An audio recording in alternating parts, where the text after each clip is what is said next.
and you get a fuck, and you get a fuck. I was the Oprah of giving a fuck. Hey everyone, it's B, and if you didn't know, I'm on a journey to lose 100 pounds. So a lot has happened since you've seen me last. Let me just say that this week has felt like a month. A lot of emotion, just a wide range of emotions has been going on. I mean, I have never quite experienced a cardio workout like watching Ting react to me doing her workouts. Like, girl, I was having palpitations.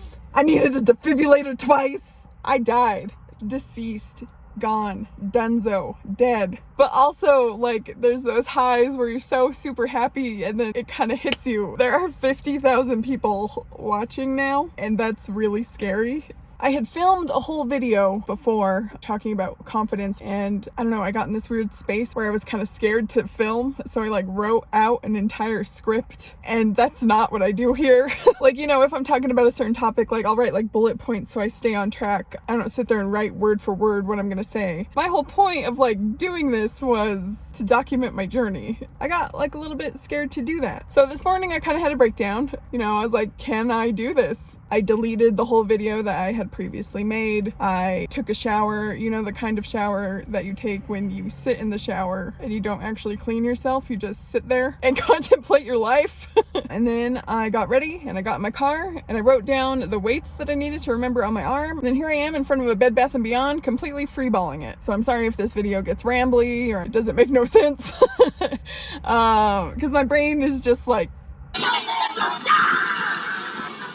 crazy. I'm not really feeling any pressure to lose weight or anything. Like, I know like that will happen when it happens, and that's what you're here to see. I'm feeling like a lot of guilt because like I can't respond to all the comments. A lot of you opened up and like been vulnerable and like shared your story too, and I feel so guilty for not being able to get to those, whether it's on YouTube or Instagram or in the DMs. Like, I don't want you to feel like I'm ignoring you or that your story's not valid, because it is. I sit down and I like comment for hours. I hadn't even made a dent, and I don't want to cry. And I don't want to be crying in every video. What's wrong with me? And you guys are always like really understanding and supportive. Like, you're not putting that pressure on me at all. Like, I'm putting it on myself, but I just,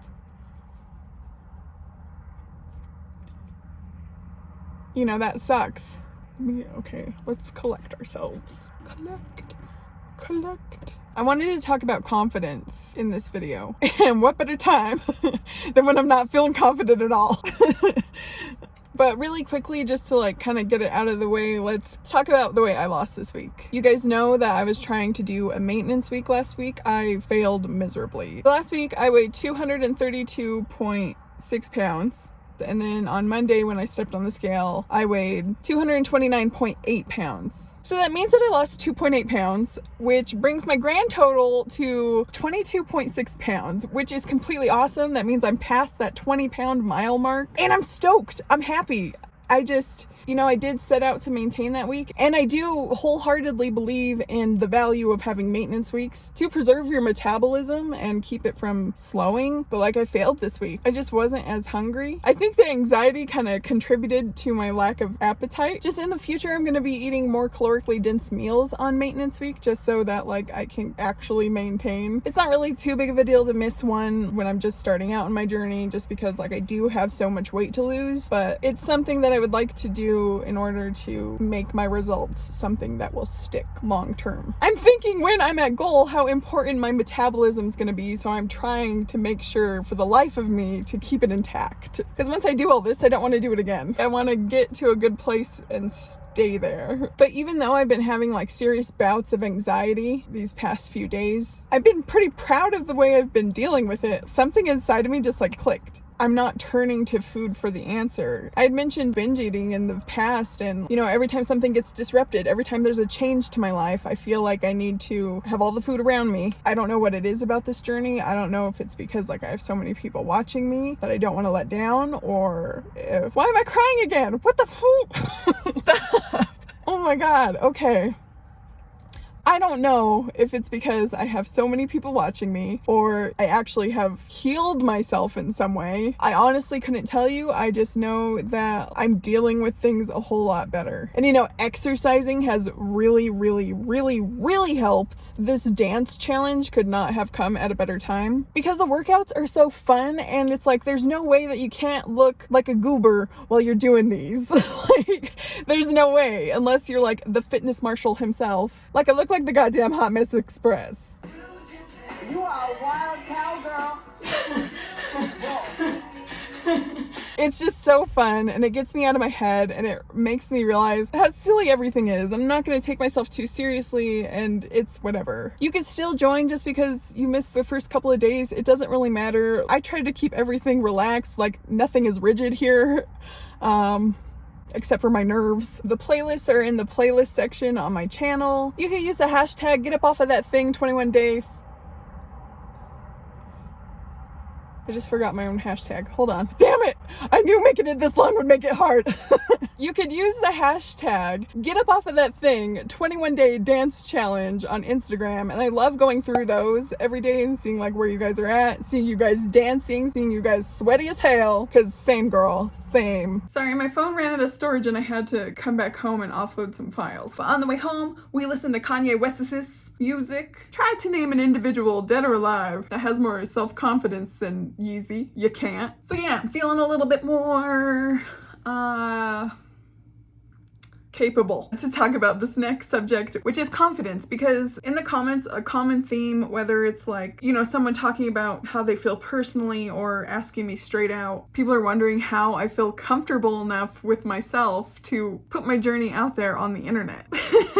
And I have got you fooled. I have pulled the wool over thine eyes. You have been bamboozled, because I am not confident at all. I've been really self-conscious my entire life. All throughout junior high, high school, and some of college, I would wear a hoodie or a jacket to hide my body, no matter the season, which it was completely fine when it was winter. But in the summertime, when it was hotter than a metal slide on a playground, literally and figuratively, was not cool. I have PCOS, so that comes with a lot of symptoms that aren't ideal. Luckily, I don't experience the symptom where I have trouble losing weight. I do have the symptom where I have excess body hair in places that I don't want it, such as my chin. It's just not cute. And something I was really insecure about is my hair thinning. I'll insert a picture of that from a couple of months ago right here. It made me very self-conscious, and I'd put eyeshadow to cover the bald spot. But then I got on hormonal birth control to kind of help that, and it has, which is awesome. But even now I'm self-conscious about wherever my hair is parted. So I have my fair share of insecurities. As cliche as it is, no one's perfect. And I think that realizing that has really helped me, because I find it really empowering now to lean into my insecurities, but totally not confident. I'm running off bravado. I'm faking it till I make it. I'm kind of just scared all the time, and I'm trying to push past that. It's like that saying, if you're comfortable, you're probably not growing. So I hope this means that I'm growing.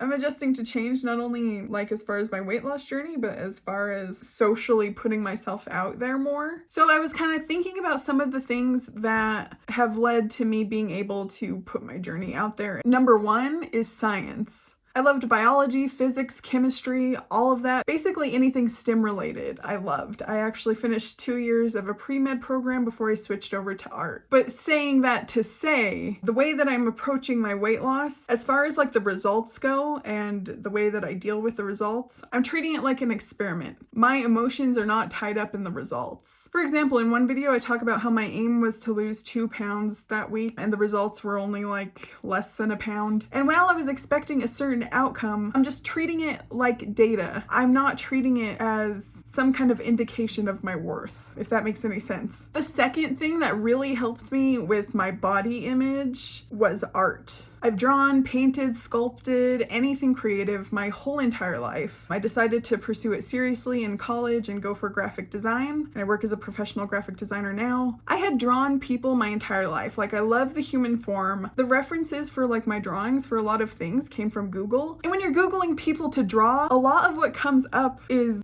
actual models, people who fit that ideal body category. They were models who were doing high fashion ad campaigns pains. And there's nothing wrong with that. Like, I liked drawing that all the same, but it was a lot of drawing like the same body type, basically, like these beautiful women. And it wasn't until my second to last semester in college that I took drawing 3, and that happened to be a figure drawing class. That means I was drawing everyone naked, but we had models come in that were old, that were young, that weren't in the best physical shape. For the first time, I was looking at real people and appreciating the beauty of their bodies. I was looking at people through my own eyes rather than like the eyes of the media and what the media thinks is beautiful. I was looking at people and appreciating them for what was unique about them. And it kind of led me to recognize the importance of representation. But that's why I have zero problem with putting pictures of me and my bloomers out there on the internet for the public to see, because I know that ultimately it will do a lot more good than harm. At the end of the day, I don't really care. Which brings me to my third point. You can't care about what people think about you because you can't please everyone. I've spent countless hours trying to get someone to like me that was just never going to. And I'm so thankful for the people in my life that were just not impressed by me because they taught me like a really valuable lesson to just move how you want to move. I mean, of course, I'm always aiming to better myself and grow, and I'm not closing off my mind. Like, I'm open to learning about all these different things and taking in feedback and critique. But at the end of the day, if you're doing something that is beneficial to yourself, you're not hurting yourself or anything else, basically do you, boo. For an example, like food. When I post my food videos, I get quite a few comments saying like, oh, you eat so many carbs. There's so much sugar in those dried cranberries. And it's like, I know that like all of that is coming from a good place, and I'm not like saying that you shouldn't suggest things to me at all, you know? I hear those criticisms and I know, but what I'm eating in a day compared to like what I was eating 2 months ago when I was binging on 12 million calories of McDonald's is substantially better. And that's okay. You could take small steps in the right direction. I don't have to be eating a freaking acai bowl every morning for breakfast. Like, it's fine. It doesn't matter the subject. If we're talking about weight loss, religion, any sort of beliefs, you could be the most virtuous person walking this earth right now, and there's gonna be someone out there in the world that's telling you that you're doing it wrong. You just gotta not care. I feel very lucky that like I had this whole bucket of like fucks to give, and I gave them out early. You get a fuck, and you get a fuck, and you get a fuck. I was the Oprah of giving a fuck, and now I'm all out. I'm all out of fucks. I'm gonna try my best. I'm gonna learn new things along the way. I'm definitely gonna mess up. It's okay to not be perfect. Frankly, I think it's better if you're not, because it makes you a hell of a lot more interesting as a person. And don't you dare think that you're not worth it because of your size, ever. There is more to a person than their physical body. And don't make me cry again. But yeah, that's my 2 cents on the matter. I'm not confident, but I have confidence that I'll figure it out.